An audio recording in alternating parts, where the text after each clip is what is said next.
Jimmy, I gotta take a dump. What? No, I mean I need a dumpster. Well, for all those needs, you need to call Big V Dumpster Rental, Long Island, New York, 631-900-DUMP.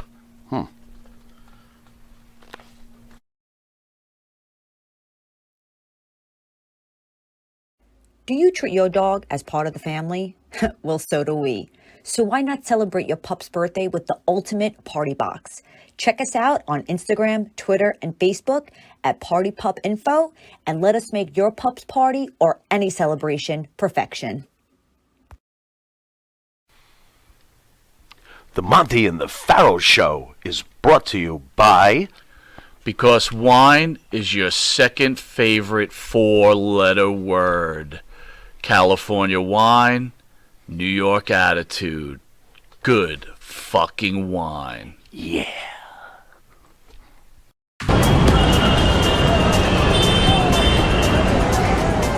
Dino Luzzi Energy Drink. Yeah, it's that good.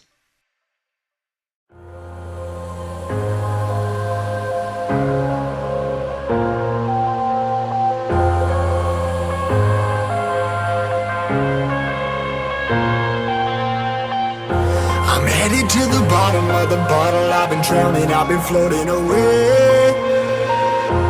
Every other dollar that I got in bed, I probably went and it away. I ain't f***ing okay, I ain't liking it, babe. I don't even wanna talk, I'm just smoking my haze. I've been stuck in my ways, I've been stuck here for days. I've been staring at the clock as the radio plays. I'm enslaved. Yeah. Rolling another, I'm stuck in my seat for the whole control of my speech. Yeah, I've been trying to get off this couch for a minute and a whole week. No kidding, I'm skinny, I cannot eat. Got a million cause that depend on me. Yeah, every friend in my family, from a girl, every fan I meet myself. I'm too on till I'm too off. Come down to make new thoughts, like jumping off of that rooftop. Whole life never when I do nothing to make moves based on my mood drops. Like who's lost? Like who's lost? It's yo, Stanley killing me, running my brain full of shame.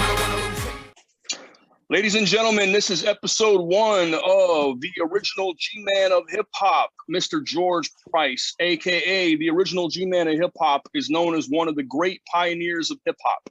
Having worked with the Sugar Hill family for years, he helped to bring the hip-hop genre of music into existence. Born and raised in New York City, he began his journey in the music industry as he entertained and excited the crowds, opening up for Rob Bass and the late DJ Easy Rock as their hype man. He collaborated with B-Funk of Mohouse Records using the alias MC Friction on their single Keep It Real. As the world and values of hip-hop morphed, the G-Man took a new role, working behind the scenes to promote and protect many of the same stars who he shared the stage with. Working for Slack Enterprises for more than 20 years, George Price, aka the original G-Man of hip-hop, provided personal security services for a variety of entertainers in the music industry, most notably Casey and JoJo, the legendary classic soul artist Daryl Payne, famous comedian DJ Leon Rogers, and Tito Jackson of the legendary Jackson 5. Being trained by military officials, G-Man served as a bodyguard, personal security, and driver for many others in the industry to encourage the message of reach, teach, and uplift communities through hip-hop music. Ladies and gentlemen, I introduce to you the one and only, the G-Man of hip-hop, Mr. George Price. Hey, what's going on? How you doing, man? I'm blessed to be here, man. Everything is everything, my man. Everything is good, brother. So, for the fans that don't know about you, take us back to the original origin of the G-Man. Like, I know you're from New York, but what was your upbringing? What was your upbringing like as a kid? What was your upbringing like? You know, I had a very exciting beginning, man. It was very spiritual around the house. I was raised by a single mom. There was 13 kids in my household with a single mom, and the values was put together from church, of course, and how to be a better young man in my home. Like I literally had to go out at a young age and bag groceries, push grocery carts, and help elder people home with their groceries. And I worked at a fish stand and a fruit market. So I had those days of struggle back in Brooklyn, New York, where most of my life, I was born in Queens, but I lived a lot of my life in Brooklyn, you know. And I started getting these little dreams and these visions of a man talking to me while I was sleeping, and was talking to me about rhyming and about dancing and doing all kinds of different things, which I didn't know who the man was, but it always had a great feeling. So I would talk to my mom about the man coming to visit me in my dreams, and she explained to me who Jesus was. You know, so as my spirituality started coming in tune with myself, I started learning that I had a gift, being born with a veil on my face, to be able to say rhymes out of the air, just say nursery rhymes. And the rhymes were so prolific that I would go to school and I'd learn my lessons and remember all my lessons by saying rhymes. So this gift, just flourished. And one day I was at the fruit stand, and I was putting up apples and oranges on the fruit stand, and a car pulled up because it was outside of the storefront where they sold fish and stuff like that, as well as vegetables and stuff like that. And a car pulled up, and at that time I was only 10 and a half, about to be 11. I knew nothing about cars, like luxury cars, but this beautiful car pulled up, nice chic long car pulled up, and a man got out with a hat on his head, and he opened the back door, and an African-American lady stepped out, which blew me away because I didn't know that we had cars like that, or we was able to ride in cars like that. So when I say we, that's the African-American community. I wasn't used to seeing that image of us. You know what I mean? So as a young kid, you don't understand certain things because adults keep things from you. And so the lady got out and she walked over to the fruit stand where I was at, and I was saying rhymes, and she was picking through the oranges and the plums and the fruits, and she asked me what was that I was doing, and I said I'm putting the fruits together. She said, no, what was that I was saying? So I said I was rhyming, and she said, can you do it again for me? And she said, if you do it again for me, I'll give you $20. Now I was only making a quarter to help people, 50 cents. And this is back then where a whole bag of chicken was less than $1. You know what I mean? So, so she said, I said, $20. I said, I sing the whole song for you. You know, so she gave me the $20, and I started saying rhymes. So, and she was just intrigued. She called the driver over, and he listened, and he was like laughing, and he was like in a good mood. So she literally asked me would I come up to her studio and do it for her. And I said, studio? Like, what's a studio? You know, what are you talking about? Because as a kid back then, this is 1973. You know what I mean? And actually, it was like around 73, 74. I didn't know what you know what I mean, what a recording studio was. So I said I couldn't go up to New Jersey because she told me that's where it was, because I was actually, that was on a Saturday, and she wanted me to come the next weekend on a Friday, which means that how was I going to go? I got to go to school, and I'm a child. My mother wasn't going to let me go because my mother was very strict discipline. So so anyway, I cut school the following Friday, followed the instructions she gave me, to detail, because I was real detailed about instruction. You know what I mean? So I ended up getting on the train and sneaking out, cutting school early, getting on the train, driving, taking that train all the way up to the last stop, past Harlem, up there, way uptown, and to the last stop, got off and got on the bus that she told me to get on. And her people met me at the bus when I crossed the George Washington Bridge. They met me in a little town called Fort Lee, New Jersey. So I got out, and they put me in a car, and they took me. Well, they let me get in the car. They just put me in the car. They let me get in the car, and they took me to a place called Palisades called Inglewood, New Jersey. And she took me up there, and she took me in this building, and she had me go into everything was exciting to me because I'm not used to this stuff. So I didn't know what a studio was, but I got in there, and I remember her taking me into this room that had a window in it that you could see through. And on the other side of the window was this big board with a whole lot of buttons and knobs on it. And now I realized that was a mixing console, you know what I mean? And plus these reel-to-reel things, the tapes was reel-to-reel back then, you know what I mean? And So she was like, she said, go ahead and warm up. So I went in and I was warming up, but it was so bright in there with the light. She said, would you like me to dim the light? So I said, sure. She dimmed the light, blew me away. I didn't know dim lights, what that was, but the light just going lower, it kind of, I was intrigued. So I was like, can you lift it up again? I wanted to see it again because we ain't used to dimming lights, you know. So so she said, go ahead, warm up. So I'm walking around the room and I'm warming up. I'm saying my rhymes. I'm saying my best rhymes, you know.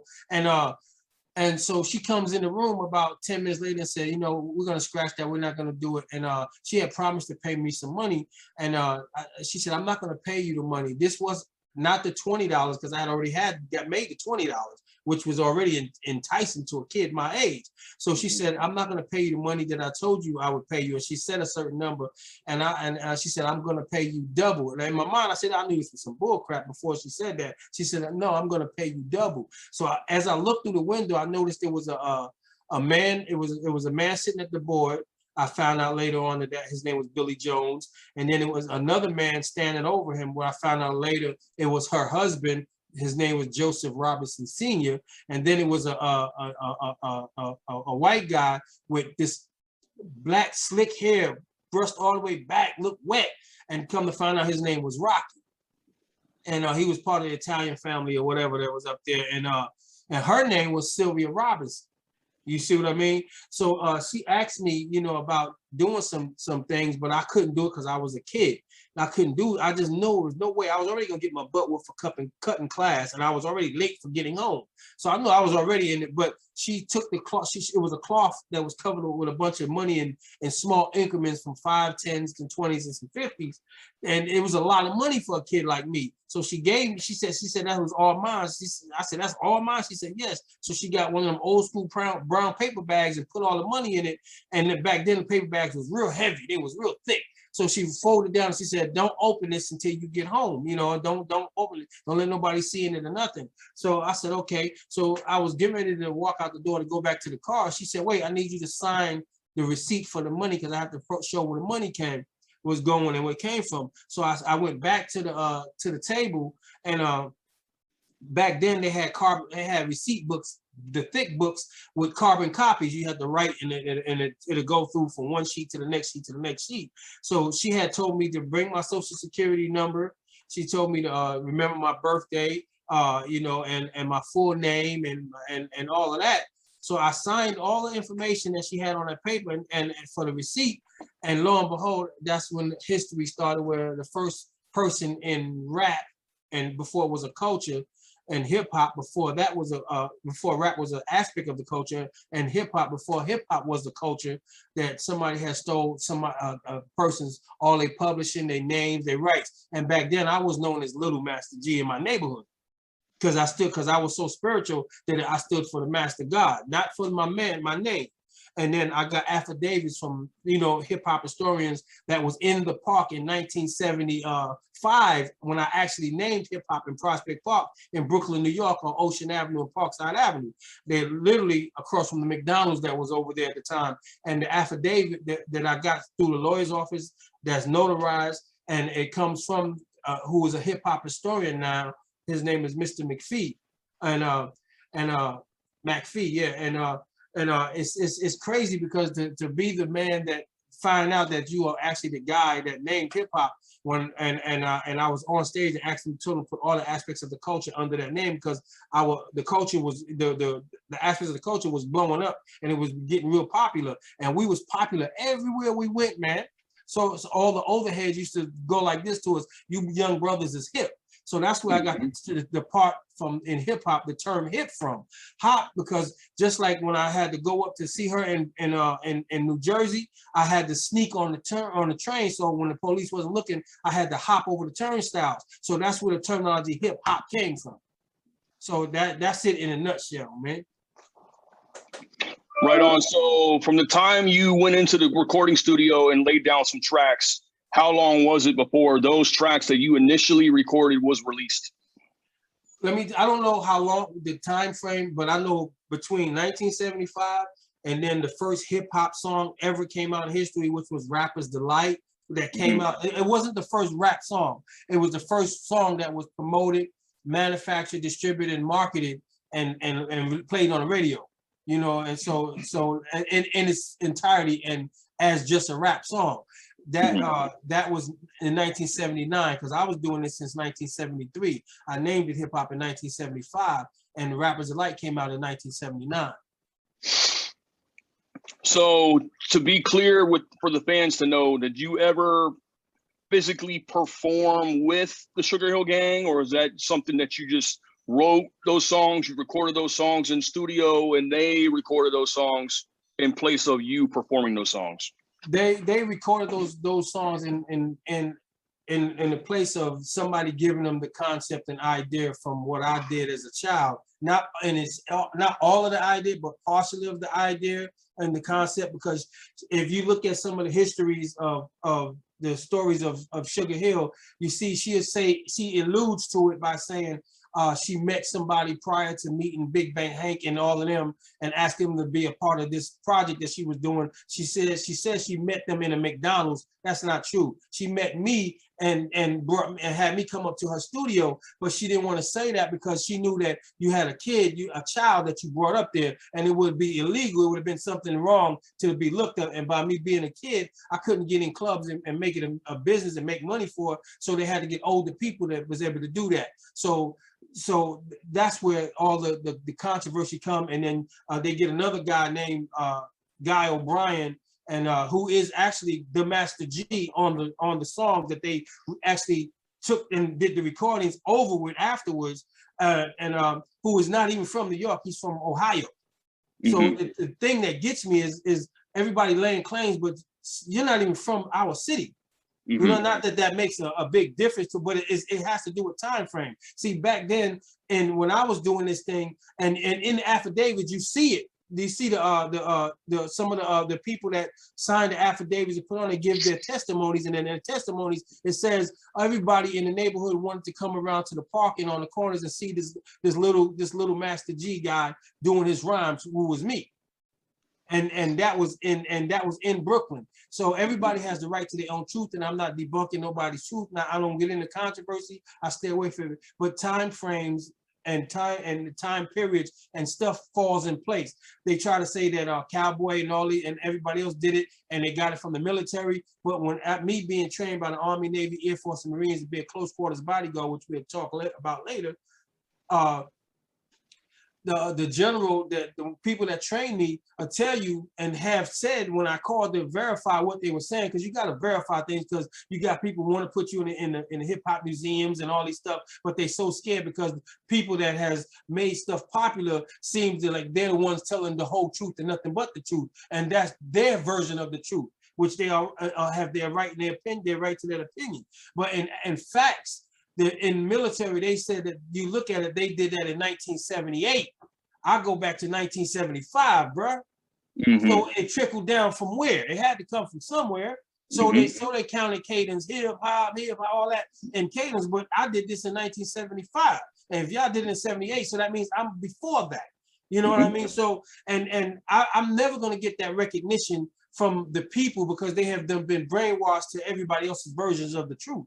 And because you've been in something so long, but I went and educated myself. You know, I got my bachelor's in psychology. I got my doctorate in theology of music, the theology of music, because I understood who the minister of music for God was. It was Satan. So I understand what the vibrations do to kids' minds, what words and cantations do while you're rhyming that can control your cipher. Cipher meaning in your mind, not passing a microphone around. So you know what I mean? And then I named the culture based on 3 principles, which is biblical perspectives, knowledge, wisdom, and understanding, because I was a young 5%er. And back then, being a 5%er meant something of consciousness where we can learn to be better men in our houses, like I said in the very beginning, and in our community without getting offended and want to fight like these kids now. If you tell them that sagging your pants and showing your underclothes and your drawers and your butt it comes from a perspective of being in prison and that you was gay and you was available, they don't want to hear that because that's not what it means to them today. But it doesn't mean that doesn't change the legacy of where it came from. So Right on. so I keep things in perspective, bro. Back then when I was doing this, turntables didn't spin back, so there was no such thing as a hip hop DJ. Turntables didn't spin backwards. They was playing 78 records, which was very hard. So it was like the big 16 inches, but they was thick and very heavy. And the turntables didn't spin back, and they was playing 45 records with the disc in the middle. So if you turn them turntables back, the black and the red wire would break, or the black and the white wire would break. It would make no sound. So you couldn't scratch backwards and all that back in the time frame when I was doing it. So that goes back before there was anything of a such thing as a hip hop DJ. You see, so when I break things down and now the truth is coming out, it's gonna make a lot of people feel some kind of way, but I'm not here to piss on nobody's parade or to call y'all liars and all that, because you have the right to your truth. What I'm saying is, let's take it to the core. Before there was a you that has your version of the truth, there was someone else's version of the truth as well. Exactly, 1000%. So from an early age, you were a performer, you took to performing. Was anyone else in your family in music, or were you just the first person in your family or only person in your family actually part of music? Well, my biological dad, he sang in church, and but far as really my mom sang, people sang, and because my mother was from the Virgin Islands, and that's another thing we're gonna touch on too. You got people trying to say it was African Bambaataa, but African Bambaataa, how could y'all was a funk band that came from the islands that was already in existence as a funk band that converted to hip hop. So if you convert to something, how could you create it? So, so it's just a lot of things that just doesn't add up. And then coming back to signing to Joey Robinson Jr. from Sugar Hill Records to his subsidiary label under the umbrella of Sugar Hill Records, which was Bone and Me Records. I was signed I came back when I got grown, and Sylvia Robinson and Joseph Robinson Sr. never even knew that I was the kid that they had that in their studio back in the early 70s. The same kid who came back now was MC Friction, because they wouldn't let me use the name that I had already converted to from the childhood days, from using the Master G crap, and it was only Master with a G, not Master with a G and two E's, and it was stood for the Master God. I had to convert it back to G-Man, which stands for God's man. The G stands for God, and the dash between the G and the M stands for the bridge between God and man. So your name has to make sense, or what are you using a name for? You know what I mean? So therefore, when I went back to using my name, G-Man, they had somebody else that Joseph Robinson Jr. was signing named Almighty G. So he said you can't use another G, and then we got another G-Man that's on the label that goes with the Furious Five and all of that. So let's use you an alternative name. So I had already did a project in the Midwest called the Midwest Monsters, and everybody had a monster character. So I loved Pinhead from Hellraiser. So because he said he loved pain. So, and I knew that when he walked in the room, there was gonna cause some friction right on gate. So I took the term MC Friction for just that, for signing to Joey Robinson. So, but in actuality, everybody's still calling me G and G-Man. And then when I was with Rob Bass and DJ Easy Rock as Rob Bass's personal bodyguard, live-in bodyguard, personal chef, live-in chef, and part-time hype man, when people didn't show up to do their jobs, I'd do the hype man, open up for them and all that. And I had all these gifts by having, like I said, that bachelor's of psychology, that doctorate in theology, a culinary degree. I'm a professionally trained bodyguard by the Army, Navy, Air Force, Marines, in an elite program that they had, that I happened to be blessed to be a part of. And to do all these things, to go on the front of the stage and perform and rock the crowds, then to turn around, put on a suit and go protect the people that in movies and on the radio and on stage, that says something about a man's character when he can put other people before him in most of his life.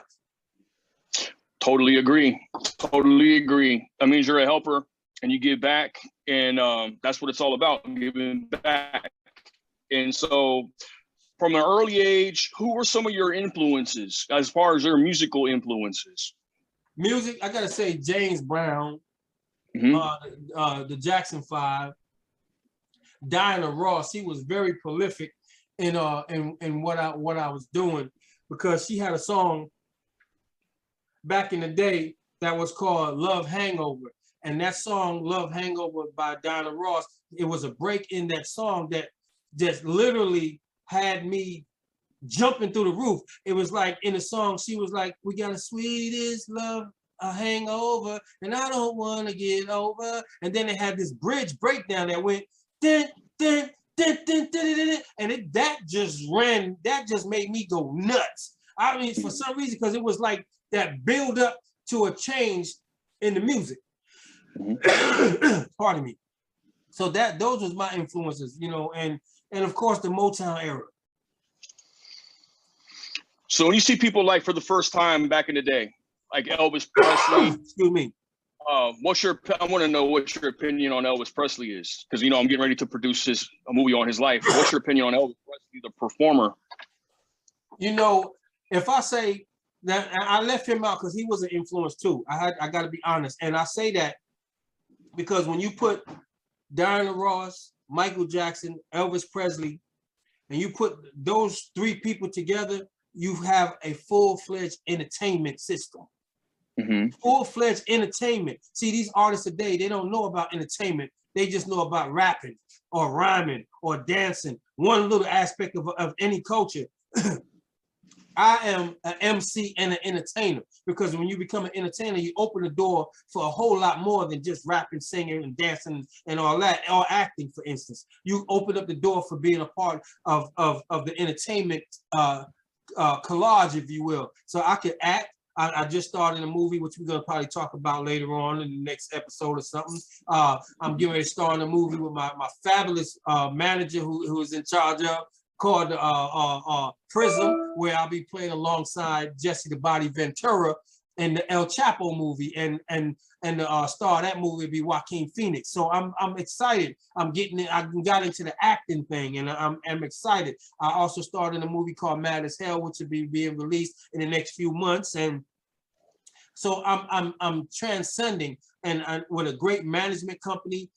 It's prolific, man. It's so important to have a great management team. And then I got a great road manager who also opened doors for things for me, and which we'll be meeting him, and we'll be talking to him on the fourth, I think it's the third or the fourth episode of the original G-Man of Hip Hop, the G Spot, which is the name of the show. And welcome to the G Spot, by the way. So tell people what that means to you, the G Spot. What does that stand for? What's the acronym of the G Spot? Where does that come from? It comes, so it's not, see, people, because my name is George and I call myself G-Man, they think that the G is always about me. No, that G represents God, because God is everywhere. When you see me take a picture and I'm standing there with my hands like this, that's because I know who have us in his hands. You know, that G stands for God. That's God's spot. And God is everywhere I am at. God can be all things at all times. Like Bruce Lee said, flow like water. God flows infinitely like water. Because if you notice, when they said the first thing they said, the spirit was over the water, and the water was everywhere. So it's kind of like a metamorphosize your mind to be everything that you can be. So the G stands for the place to be. And this, it even goes into our future cooking show that we're getting ready to do, you know, where I have all my celebrity friends sitting around this giant G and me in the middle, cooking as a chef with all my celebrity buddies sitting around tasting, eating my food and stuff. So it's that G is everywhere. G stands for God, and God is everywhere. So there's not a man, woman, or child that can deny the point that God is real. And if you do, then you lying to yourself. Amen to that. And that's really important for everyone to be successful in life, man. You got to put God first, let go and let God, and give it up to him, because he's the one that makes it happen at the end of the day. So having said that, man, from where you left off at recording those songs in the studio, what was the next step for you as an artist? Where did you go from there? You mean from not recording those songs, because obviously you can't prove nothing from back then because the time frames are different. So I'm not going to get caught up in controversy with people want, because some people are so happy. Where did you go as far as your career after that is what I meant to say. Okay. So well, right now I got a new single that's out overseas on Phase 5 Records UK. called "Who That Got Your Back." We got a song that we're working on releasing that actually features Michael Jackson, titled "Be Where You Are." And we shot a video and stuff for it, but I want to actually do another video. I'm gonna wait till we get a little further down with these movie things so that we can shoot another video on that and add all my celebrity friends around it and all my team on it. It's gonna be a much better thing. And the music is right now that I do is all clean, up tempo, fun music. And I wrote an anthem song for the CBD oil and cannabis industry. It's called "A Friend with Weed is a Friend Indeed." You know, and it's a funny, fun song, and it makes you want to get back in the club and dance again because we miss those days when we used to be able to dance. Right on. Well, ladies and gentlemen, that's actually the end of episode 1 with the original G-Man of hip hop. George Price presents the G-Spot. So we will be coming back to you with episode 2 very shortly. Stay tuned. Deuces.